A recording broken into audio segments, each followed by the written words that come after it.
Start कीजिए। नमस्कार। Bhagalpur silk city के नाम से विख्यात है संपूर्ण विश्व में, भारत में। कुछ दिनों के लिए यहाँ जो एक हादसा हुआ था, हादसा ही कहेंगे, एक सांप्रदायिक जो झगड़े हुए थे, सांप्रदायिक जो नरसंहार हुआ था, लड़ाई झगड़े हुए थे, उसके कारण भी कुख्यात हुआ था यह नगर।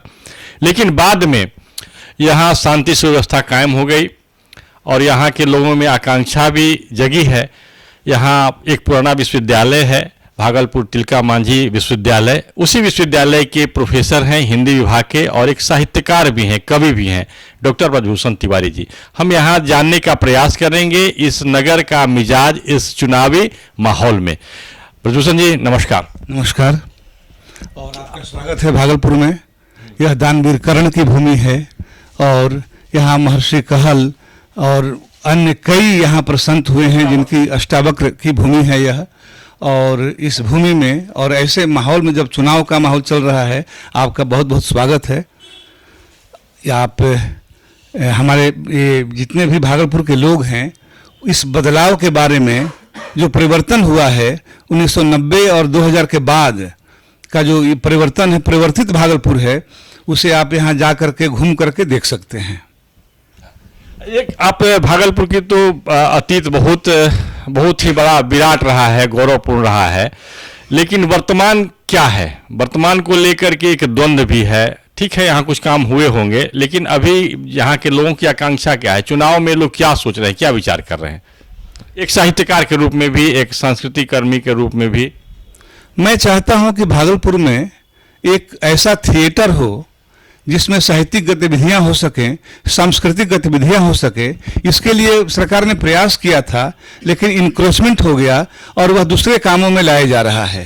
हम चाहते हैं कि एक ऐसा माहौल एक सरकार के द्वारा बने जिससे यहाँ की सांस्कृतिक और साहित्यिक गतिविधियां आगे बढ़ सकें। ये विधानसभा का चुनाव है। विधानसभा के चुनाव में क्या मुद्दे, किस आप कुछ विचार करेंगे, सोचेंगे, क्या सोच करके वोट करेंगे, या लोग इस दिशा में क्या सोच रहे हैं? क्योंकि आप यहाँ के राजनीतिक और सांस्कृतिक सामाजिक मुद्दों पर भी विचार करते रहे हैं, टिप्पणी करते रहे हैं। अभी तक भागलपुर में जितने नेता हुए वे भागलपुर के बारे में न सोच करके अपने बारे में ही सोचते रहे हैं और अपने भविष्य के बारे में ही सोचते रहे हैं। भागलपुर नगर या भागलपुर जिला के भविष्य के बारे में किसी ने सोचा नहीं। मुझे लगता है इस बार एक ऐसे प्रत्याशी को बीजेपी ने खड़ा किया है, यदि वे सफल हो जाते हैं इस विधानसभा चुनाव में तो यहाँ की जन आकांक्षाओं को पूरा कर सकते हैं वे।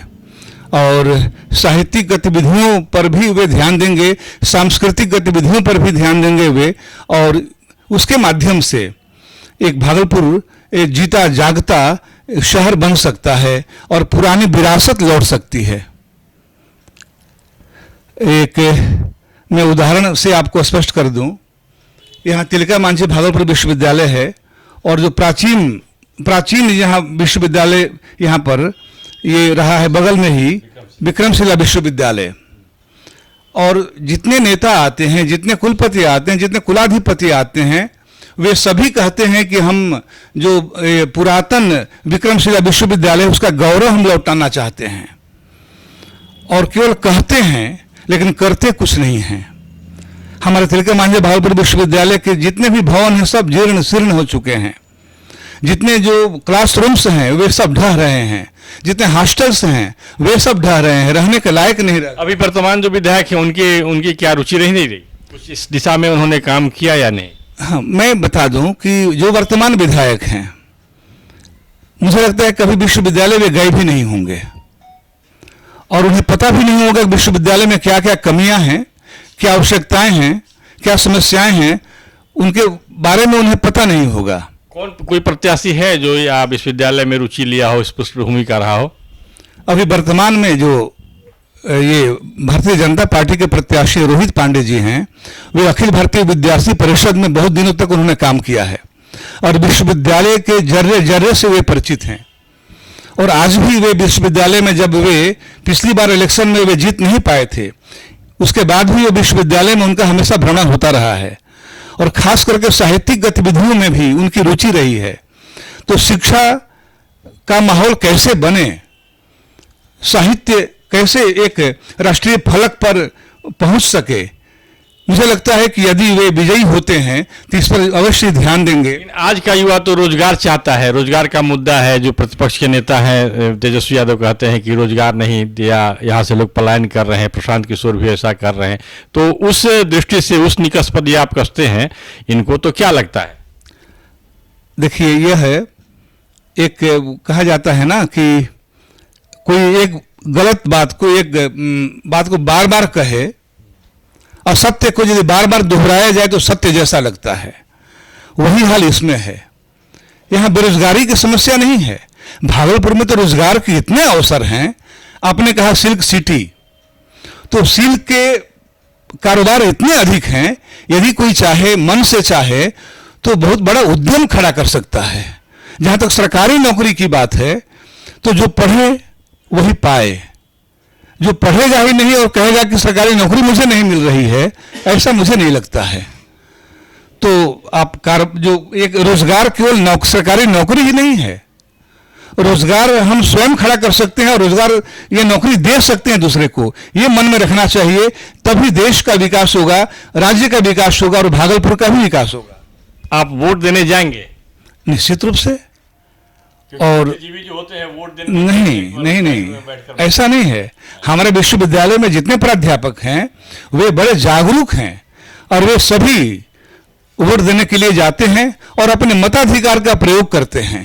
इसलिए आपके आसपास रहने वाले जाएंगे? बिल्कुल जाएंगे, इस आशा के साथ जाएंगे कि हमारे भी स्थिति, विश्वविद्यालय की स्थिति भी कुछ सुधर जाए। हमेशा हम टकटकी लगाए रहते हैं कि अच्छा, इस बार जो उम्मीदवार हमारे हैं वे हमारी स्थिति में कुछ सुधार लाएंगे, लेकिन अभी तक तो ऐसा नहीं हो पाया है। लेकिन एक ऐसे उम्मीदवार बीजेपी ने यहाँ पर दिया है जो हम सबकी समस्याओं से वो परिचित है और मुझे लगता है कि वो जिन समस्याओं को वो समझते हैं उसे अवश्य पूरा करने में अपना योगदान देंगे। तो चुनाव के बाद देखते हैं, यदि वे विजयी होते हैं तो आशा है कि हमारी समस्याओं की तरफ उनका ध्यान जाएगा। लेकिन चुनाव में बिहार के संदर्भ में यदि बात करें तो जाति के आधार पर, संप्रदाय के आधार पर, पैसा लेकर के इस प्रकार के वोट करने की भी प्रवृत्ति रही है। इसे नकारा नहीं जा सकता है। इसमें आपका क्या कहना है? देखिए, यह तो दो तरह के यहाँ पर हैं उम्मीदवार भागलपुर में। जैसा कि मैं भागलपुर में अभी हूँ और यहाँ पर दो तरह के उम्मीदवार हैं। एक ऐसा उम्मीदवार जिनके पास अकूत धन है और धन बल के माध्यम से वे जीतना चाहेंगे।